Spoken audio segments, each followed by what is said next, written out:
Et ça prolonge tout à fait ce qui a été dit par les collègues tout à l'heure, vous dire à quel point il me semble que nous vivons aujourd'hui une évolution, un changement de paradigme, comme disent les savants, de notre éducation nationale.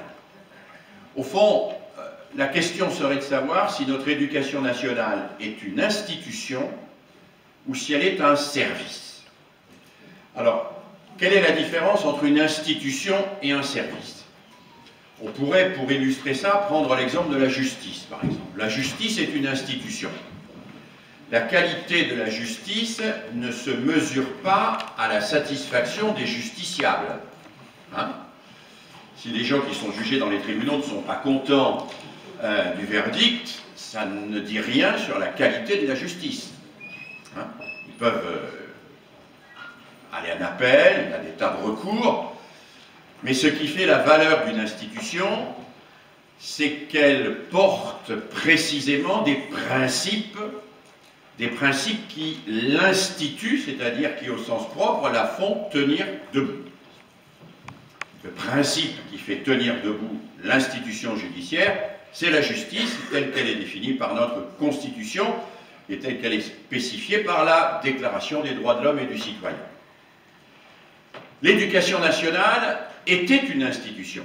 Elle a été créée en 1882 sous la forme où nous la connaissons, par Jules Ferry et surtout par Ferdinand Buisson.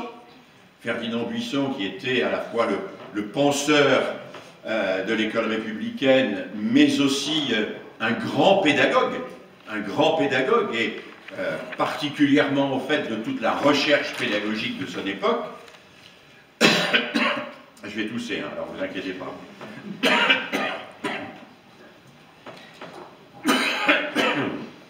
Ferdinand Buisson qui a toujours précisé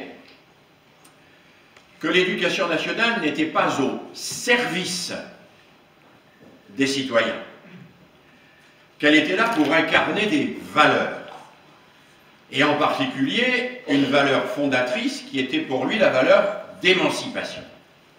Émancipation, ça voulait dire quoi pour Ferdinand Buisson?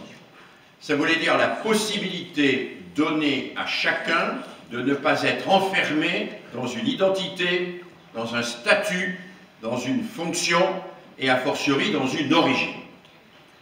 Émancipation, ça voulait dire à l'époque pour Ferdinand Buisson, nul n'est assigné à résidence dans ce qu'il a fait, et chacun doit pouvoir se faire avec ce qu'il a fait. Ce qu'il a fait.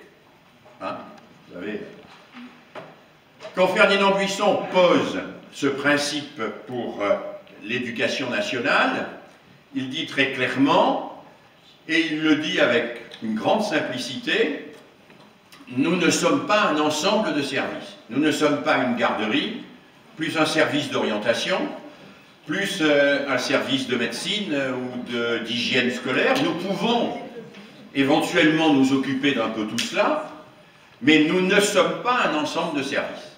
Nous ne sommes pas un ensemble de services, ce qui fait que les enseignants ont une mission, et cette mission renvoie aux valeurs qui fondent l'institution.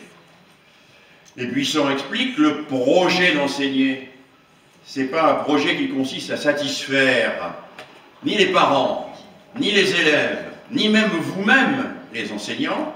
Le projet d'enseigner est un projet qui consiste à faire advenir la valeur grâce à laquelle notre démocratie et notre République pourra se prolonger et s'exaucer au-dessus d'elle-même, c'est l'émancipation de chacune et de chacun. Alors c'est très important d'avoir ça en tête, parce que, en réalité, ce que nous voyons, et qui a été évoqué par les collègues depuis le début de cette matinée, c'est une dérive vers une institution qui, de plus en plus, voit sa mission fondatrice oubliée, au profit d'une dissolution de ses fonctions dans des services à la population. Ces services à la population ne sont pas en soi mauvais, il ne s'agit pas de dire que nous n'avons pas de service à rendre, mais il s'agit de dire que notre métier ne se réduit pas à rendre service à la population. qu'il s'inscrit dans notre volonté collective d'incarner des valeurs et d'exercer une mission. Qui veut dire qu'on peut, par exemple, améliorer la qualité du service par une garderie, en raccordant informatiquement toutes les écoles. On peut améliorer la qualité du service par toute une série de mesures à caractère technique. On peut améliorer la tuyauterie scolaire, et on doit le faire. C'est le rôle de l'État. Mais le rôle de l'éducation nationale, ce n'est pas simplement d'améliorer les services à la population, c'est d'être à la hauteur de la mission qui est confiée aux enseignants et que je vais tenter d'expliciter très rapidement ici.